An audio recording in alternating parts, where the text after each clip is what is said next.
Programa Med Saúde, um oferecimento Arte Farma. Tecnologia em manipulação. MHV Cardio, cuidando bem do seu coração. Estamos aqui com Álvaro Sérgio Porta, falando sobre contabilidade para profissionais da saúde. Nós gravamos um primeiro programa, agora estamos nesse segundo programa que está sensacional, imperdível. Se você não viu o primeiro programa, eu te convido a assistir canal 25 ou 525 NET, o seu encontro semanal com a saúde. Álvaro, nós estamos aqui batendo esse papo que realmente está sendo sensacional e eu queria te perguntar uma coisa. Quais os tipos de natureza jurídica ou tipos societários indicados para as empresas médicas? Isso aqui é de utilidade pública, essa pergunta. Exato. Vamos lá.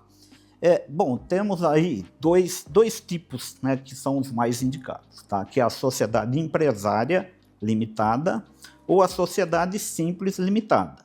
E tem a sociedade unipessoal, que pode ser simples ou pode ser empresária, tá? Então, são esses os tipos societários que são indicados, tá? Então, elas têm distinções, tá?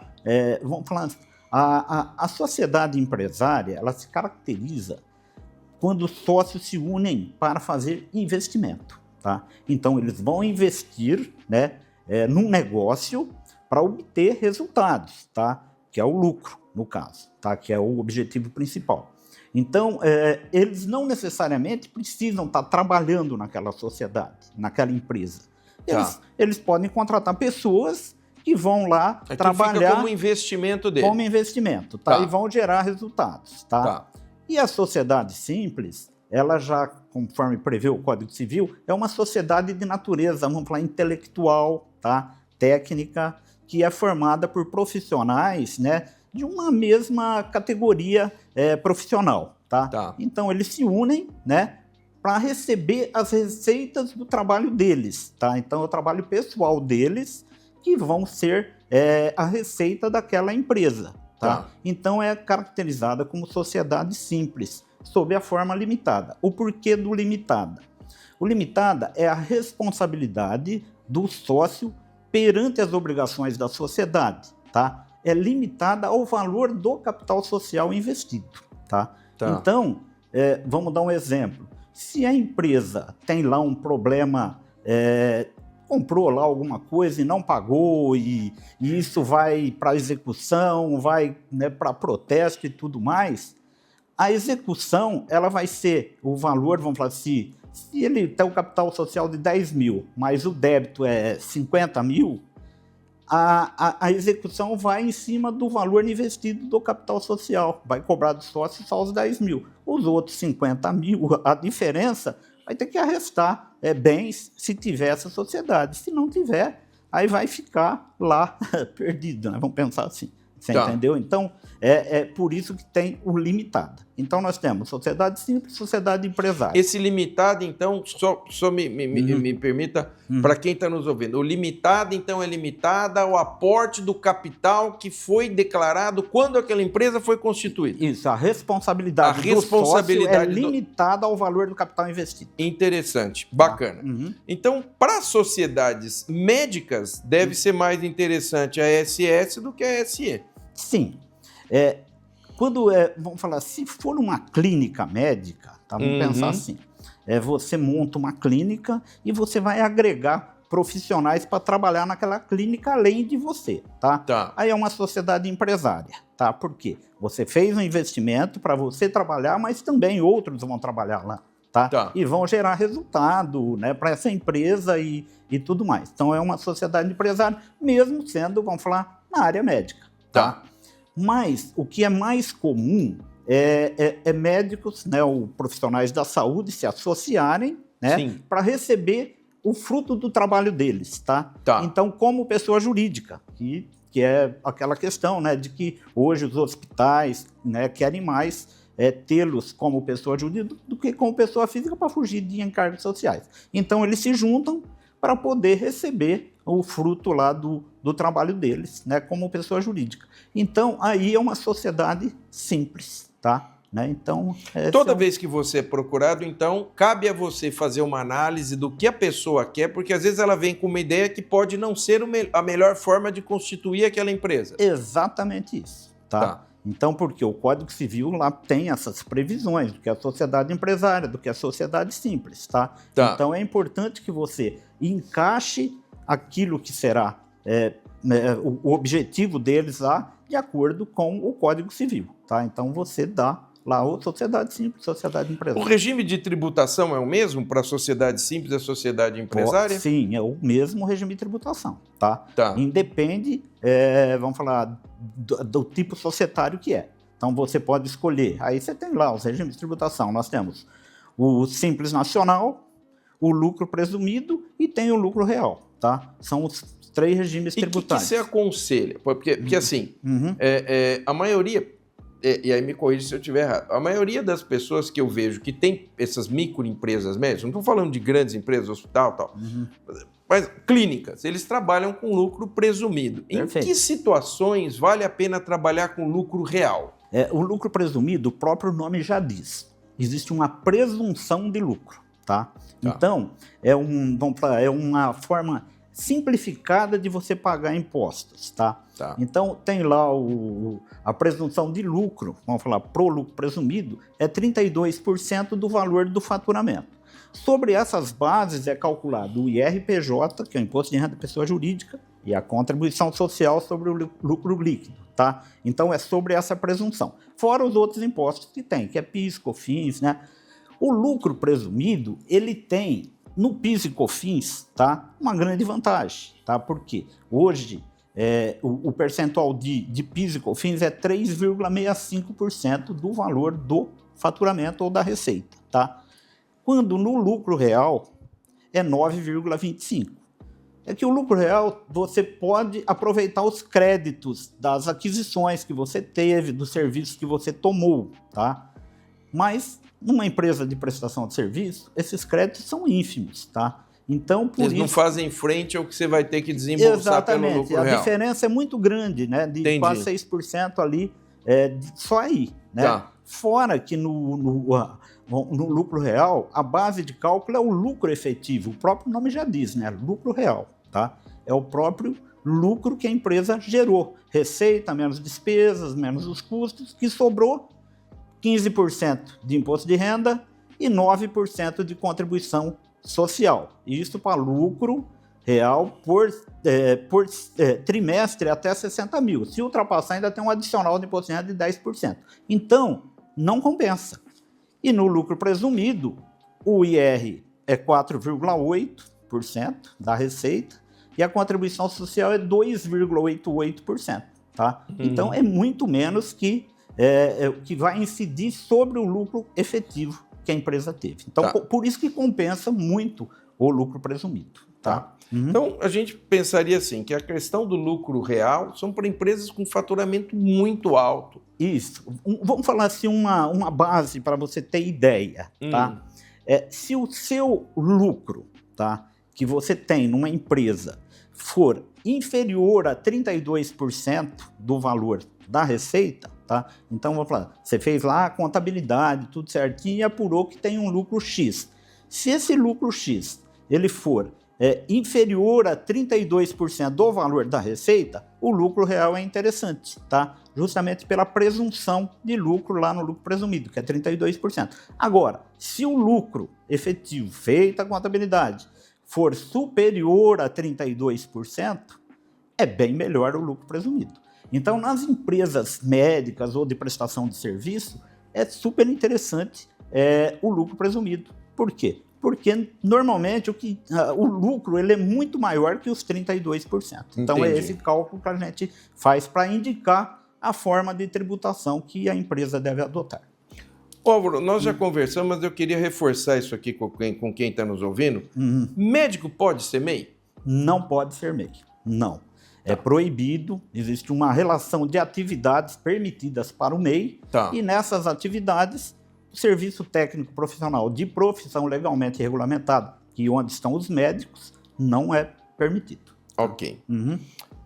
Que cuidado você tem que ter quando você vai ter um sócio? Sabe que isso me lembra de Meu pai, ele falava uma coisa, meu pai era matemático, ele dizia, a melhor sociedade do mundo é de um número ímpar inferior a 3. É isso aí. Essa é a melhor de todas. Era a definição do meu pai. Falava, a melhor sociedade do mundo é de número ímpar inferior a 3. Por isso que o governo se preocupou em criar a sociedade unipessoal, tá? Que é justamente para evitar que aquele profissional se associe com uma pessoa que não vai ser, vamos falar, um parceiro mesmo, né? Então, existe muito problema em sociedades, tá? Sim. Né? Como em tudo, né? Como em tudo. Como em tudo. Envolveu mais de um, tem que casar as ideias e tudo mais, né? Então, quando você vai constituir uma sociedade, que às vezes é interessante, porque você une forças, tá? Claro, para você atingir os objetivos é melhor, sem dúvida, tá? Sem dúvida. E você divide responsabilidades. Sim, tá? sim. Né? Então, quando você se une, você tem que primeiro saber quem é aquela pessoa, tá? Qual é a índole, se ela não tem nenhuma restrição, tá? Tanto financeira quanto de tributária ou de processos, né? Por quê? Isso vai respingar se você constituir uma sociedade com uma pessoa que tenha esses problemas, vai dar problema na frente, porque você vai ficar limitado, você não vai poder abrir conta bancária, porque os bancos pesquisam isso. Tá? Interessante que hoje em dia com a informática e agora com a inteligência artificial, então mais ainda, né? Então vai ter restrição. E o banco, para dar um empréstimo hoje, ele faz um raio-x assim, geral, né? Dos sócios e da empresa. Então, é esses cuidados que tem que ter. Você tem que conhecer muito bem a pessoa, saber quem é, se os objetivos são os mesmos, né? Tá? Então, isso é fundamental. Faz parte desse levantamento. Exato. Eu pergunto, Álvaro, tem algum benefício fiscal para empresas prestadoras de serviços médicos? Essa pergunta, nosso querido Álvaro vai responder no segundo bloco desse programa. É um minutinho, não saia daí, nós já voltamos.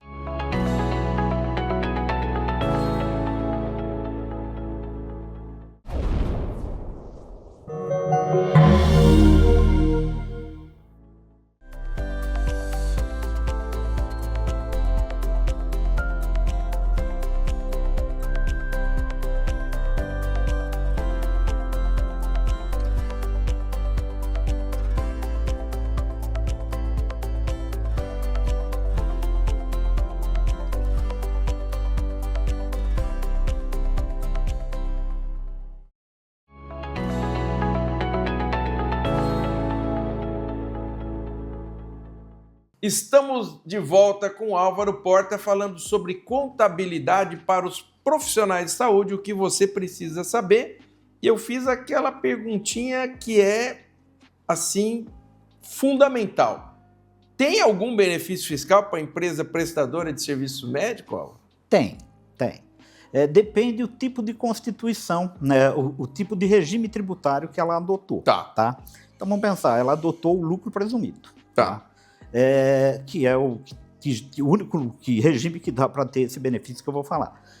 Se for, eu sempre estou me baseando na questão de sociedade de profissão legalmente regulamentada. Tá? Se for profissionais da mesma área que se associaram, ou mesmo uma sociedade unipessoal, só que tem que ser sociedade simples. Tá? Então tem que ser obrigatoriamente sociedade simples. Então estamos falando para as SS e não para as SE. Exatamente. Ok.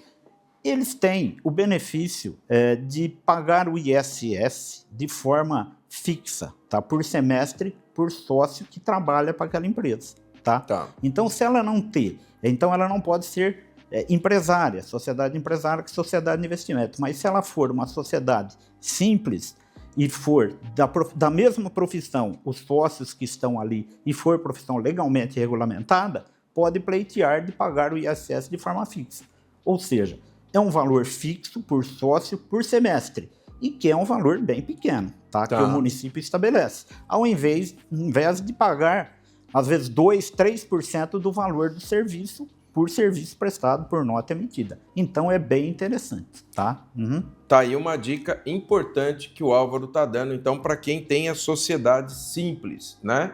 Isso é muito importante. Álvaro, e como funciona a tributação para aquelas empresas que prestam serviços médicos equiparados aos serviços hospitalares? Bom, essas empresas, elas podem ter lá uma redução significativa, tá? Na base de cálculo do lucro presumido, do lucro presumido para o imposto de renda e para a contribuição social, tá? Então, essa redução é muito grande, tá? Hoje, sobre o imposto de renda, a base de cálculo sai de 32%, tá? Para 8%. 4 vezes menos. Exato. E a contribuição social de 32% para 12%. Também tá? bastante. Então, é uma redução considerável. Então, se essas empresas prestarem serviços equiparados a serviços hospitalares, tá? Então, normalmente são as clínicas médicas, que fazem procedimentos, tá? Que esses são os serviços equiparados a serviços hospitalares. Então, uma clínica de radiologia, um laboratório, alguma coisa nesse sentido. Isso, faz pequenas cirurgias, que nem uma clínica de dermatologia, que faz lá, que remove pintas, verrugas, essas coisas. Ou uma empresa de ortopedia que faz infiltração, ultrassom. Entendi. Tá. Então, só que aí tem que ser SE, não pode ser SS, né? Aí tem os requisitos, tá? Ser sociedade empresária, ser optante pelo lucro presumido, estar regularmente com a Anvisa, ter o alvará da vigilância sanitária, tá? E prestar o serviço de natureza equiparada hospitalar. Só que aí tem um porém, né? Tem os poréns da lei do Brasil, né? Tem um porém, vamos lá. Que é um conselho que a gente dá. Então, vamos falar, se você reúne todos esses requisitos, né? E aí você pode pleitear isso daí, né? Começar a pagar. Mas para poder iniciar esse pagamento, ou pagar os impostos com base nessa possibilidade, o conselho é ter o respaldo judicial, tá? Por quê? É uma decisão do STJ, que teve há uns anos atrás, aí, uns 3 anos atrás, né? E que vem sendo muito questionado pela Receita Federal, tá? Então, a Receita, ela está autuando, às vezes autua essas empresas. E aí vai cobrar os impostos de forma retroativa, aí é um negócio, aí vai ficar aquela discussão judicial. Então, para que você não tenha esse problema, a gente recomenda que procure os advogados, né, tributaristas, para entrar com uma ação judicial pleiteando essa equiparação, tá? E aí você está garantido que a Receita não vai cobrar. Ou seja, você pede antes para poder fazer. Exato. E quem já vamos falar, sociedade empresária, tá? Já constituída, já tem, e pleitear e conseguir esse reconhecimento, pode pedir restituição dos últimos 5 anos dos valores pagos a maior, tá? Pedir pode. Pedir pode. Agora, se vai receber, aí não sei. É outra coisa. Mas é um benefício. É um benefício interessante. Tá. Bom, eu pergunto agora para você o seguinte: nós temos aí uma reforma tributária, né, que falada, e eu pergunto para você, quais as mudanças que estão previstas com essa reforma tributária? Bom, a reforma tributária, ela já existe vida após a reforma tributária? Existe saúde financeira após a reforma? Segundo, né, se prega, vai ser o melhor das coisas do mundo, tá? Tenho lá minhas restrições, mas vamos lá. Mas essa reforma, ela vem sendo gestada já desde 2018, tá? Então ela vem sendo já programada, analisada e efetivamente ela foi votada, promulgada em 2023, tá? E foi regulamentada agora em janeiro de 25, tá? Com a criação dois impostos, tá? Que é o IBS e a CBS. E depois tem o IS também, que é um outro. IBS, Imposto sobre Bens e Serviços, que vai abranger os atuais, tá? ICMS e ISS, tá? Então eles vão ser distintos e vão estar dentro desse imposto e serão de alçada municipal e estadual. E a CBS, que o imposto vai ser federal, tá? Que é a contribuição de bens e serviços, que vai abranger o PIS, o COFINS e o IPI, tá? Eu pergunto para você, primeira pergunta, todo mundo está nos ouvindo quer saber, houve aumento de alíquota nisso? Olha... Porque assim, essa fusão... Tá bom demais se ficar só pela soma simples. Eu gostaria que você dissesse aqui se vai ficar exatamente como estava ou se embutiram algum jabuti aí. pelo que estão se falando, porque ainda não se definiu alíquotas, tá? Se tem assim um teto, vamos falar, estamos falando em 28%, tá? Certo. A somatória de tudo isso daí, né? Analisando como é hoje, né, praticamente vai se manter a mesma incidência, tá? De alíquota tributária, vai ser equivalente, né? O que se prega é que vai haver uma simplificação do processo tributário, tá? De você apurar esses impostos. Então, vamos falar, nós temos cinco impostos hoje que estarão aí: ISS, ICMS, PIS, COFINS e IPI. Então, eles serão extintos e ficarão 2, tá? Que é a IBS e a CBS. Então, é a simplificação. Agora, eu não vejo assim que vai haver diminuição. Isso não vai, tá? Pode ficar equivalente. E para as empresas prestadoras de serviço, tá? Vai haver aumento de impostos. Por quê? O pessoal que está no lucro presumido hoje, tá? Que é o mais comum, né? Esse pessoal, eles pagam de PIS e COFINS 3,65%. E aí já está previsto em torno de 9,3% para isso. Triplicar. A única possibilidade é de você se creditar dos insumos, dos gastos que você teve para obter a receita, tá? Então, vamos falar aluguel, energia, serviços tomados de informática ou de alguma coisa, você pode se creditar. Mas isso é muito pequeno, como nós já até conversamos antes. Então, o crédito é muito insignificante perante a elevação da alíquota. Veja, você está elevando a alíquota de 3 para 9. Exato. Você está triplicando a alíquota. Haja gastos outros para compensar isso aqui. O único, vamos falar, serviço, o único não, tem acho que 3 serviços aí que terão uma redução na base de cálculo, ou na alíquota que seja, né? Não está muito definido.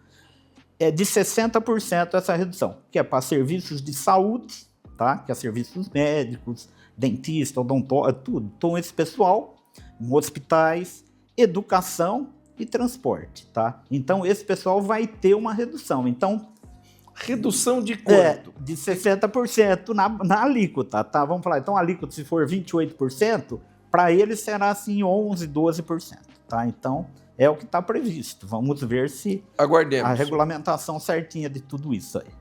E quando que vai entrar em vigor as disposições contidas nessa? Bom, no ano de 2026, agora, próximo, vai entrar assim numa fase de teste, tá?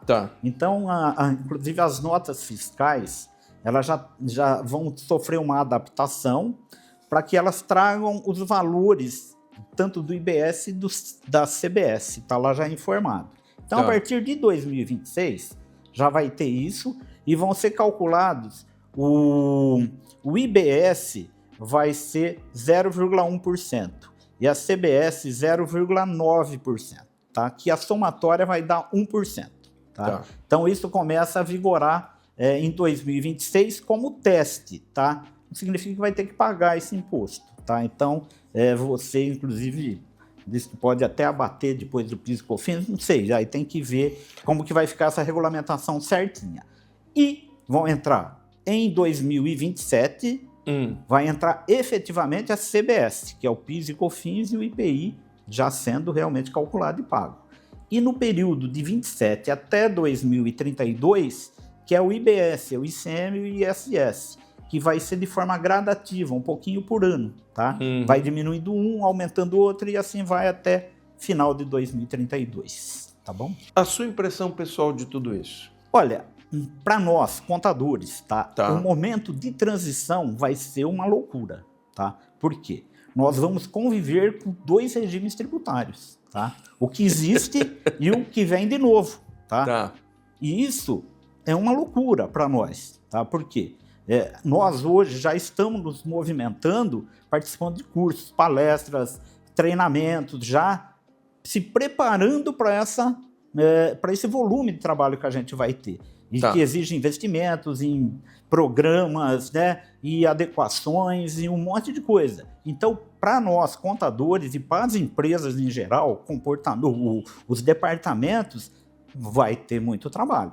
Quando entrar em vigor efetivamente a partir de 2033, será bom. Por quê? vai ser eliminado um volume enorme de obrigações, tá? E ficarão restritas a 2 impostos, tá? Então, 2033 chegue logo, pelo amor de Deus, né? É isso aí. Tá, pelo menos a gente já passou por tudo. Estivemos aqui com o Álvaro Porta falando sobre contabilidade em saúde e, claro, como ainda tenho muita coisa para conversar com o Álvaro, eu vou ainda gravar um terceiro programa. Esse é o segundo. Se você não viu, veja o primeiro, canal 25 ou 525 NET. O seu encontro semanal com a saúde está aqui no Med Saúde. Programa Med Saúde, um oferecimento Arte Farma, tecnologia em manipulação, MHV Cardio, cuidando bem do seu coração.